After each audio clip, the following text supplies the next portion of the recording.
మన ఇండియాలో HMPV virus already entry అయితే ఇచ్చేసిందండి. ఆల్రెడీ మనకైతే 3 కేసులనేది మనకైతే నిన్నటి రోజునైతే నమోదయినాయి.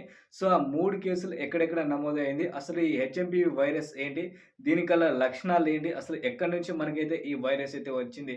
అనే విషయాలు ఈరోజు ఈ వీడియోలో అయితే తెలుసుకుందాం. సో, ఈ వీడియో మాత్రం స్కిప్ చేయకుండా పూర్తిగా ఎండ్ వరకు చూడండి. అలాగే కొత్తగా చూసే వాళ్ళైతే మన ఛానల్‌కైతే తప్పకుండా సబ్స్క్రైబ్ చేసుకోండి. ఈ వైరస్ గురించి మనమైతే కొన్ని హైలైట్స్ పాయింట్ అయితే ఈరోజు ఈ వీడియోలో అయితే మాట్లాడుకుందాం. హైలైట్స్ పాయింట్ ఏంది? అలాగే కీ పాయింట్స్ ఏంది? మనమైతే పూర్తిగా తెలుసుకుందాం. ఓకేనా?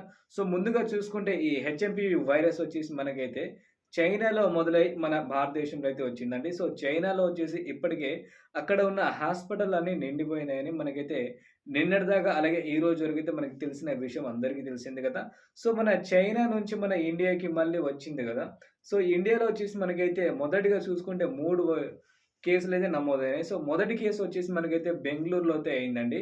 సో, బెంగుళూరులో వచ్చేసి మనకైతే ఒక చిన్న పాప 8 నెలల పాప అయితే ఉంటది. ఈ 8 నెలల పాపకొచ్చేసి హాస్పిటల్‌లో చెక్ చేస్తున్నప్పుడు ఈ వైరస్ అనేది బయటకైతే వచ్చిందండి. సో, ఈ వైరస్ కల్లా లక్షణాలేంటో ఒకసారి మాట్లాడదాం. కేసు గురించి తర్వాత మాట్లాడితే లక్షణాలు మాట్లాడదాం ముందుగా. సో, ఈ లక్షణాలు ఎలా అంటే మనకి ముందుగా చూసుకుంటే చిన్న పిల్లలకి గాని, వృద్ధులకు గాని ఏదైతే జలుబు గాని, దగ్గు గాని, జ్వరం సో, ఇలాంటి ఏదైనా సింప్టమ్స్ మీకు కనిపిస్తే మీరు వెంటనే హాస్పిటల్‌కెళ్ళి చెక్ చేపించుకోండి. ఎందుకంటే ఈ హెచ్ఎంపీవీ వైరస్ ఏదైతే ఉందో వాటికల్లా లక్షణాలే ఇవి. ఇవి వచ్చేసి మనకి వస్తే నార్మల్‌గా పర్లేదు గానీ, ఈ టైంలో వస్తే మాత్రం చాలా వరకైతే ప్రజలైతే ఈ వైరసే వచ్చిందేమో అని భయపడుతున్నారండి. మీరు భయపడాల్సిన అవసరం అయితే లేదు.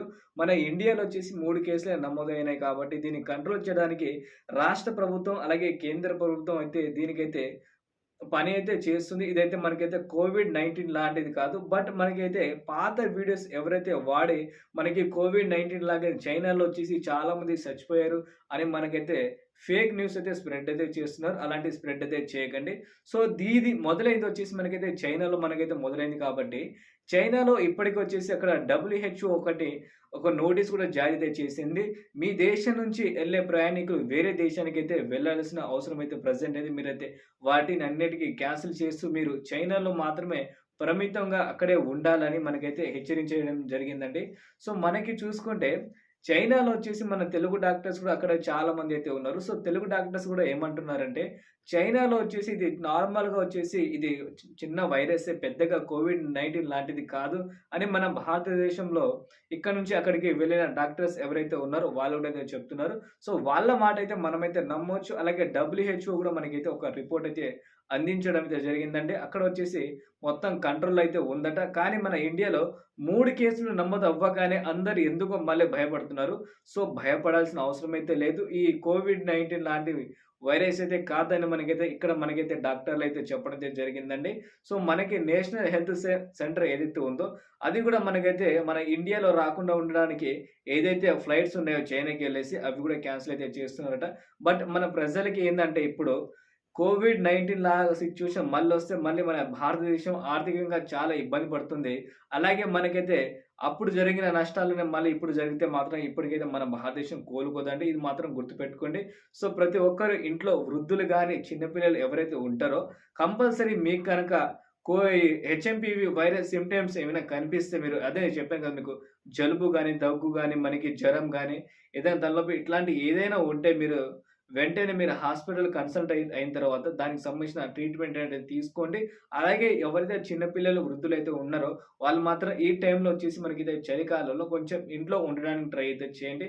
చిన్న పిల్లలుంటే స్కూల్స్‌కి వెళ్ళండి. వృద్ధులు ఎవరైతే ఉంటే ఇంట్లో ఉండి హ్యాపీగా టీవీ చూసుకుంటా రిలాక్స్ అయితే అవ్వండి. కానీ బయట తిరిగి మాత్రం ఈ వైరస్ బారిన అయితే పడకండి. ఎందుకంటే ఈ వైరస్ వస్తే మళ్ళీ అందరికి ఒకదాని తర్వాత ఒకటి చాలా తొందరగా స్ప్రెడ్ అవ్వడానికైతే అవకాశం అయితే ఎక్కువైతే ఉందట. సో, దీనికోసం మీకైతే ఈ వీడియో అయితే చేయడం అయితే జరిగింది.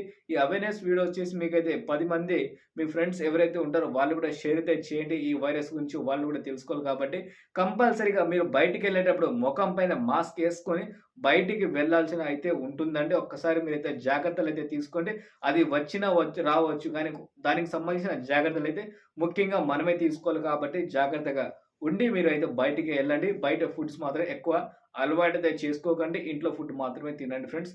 ఈ వీడియో వచ్చేసి మీ తోటి మిత్రులు ఎవరైతే ఉంటారో వాళ్ళు కూడా షేర్ అయితే చేసి వాళ్ళు కూడా ఈ అవేర్‌నెస్ అయితే తీసుకొచ్చేయండి. కుదిరితే మీకు కూడా ఒక వీడియో చేసి మీ ఫ్రెండ్స్‌లో కూడా షేర్ అయితే చేసేయండి. ఓకేనా? So, thank you. జై హింద్.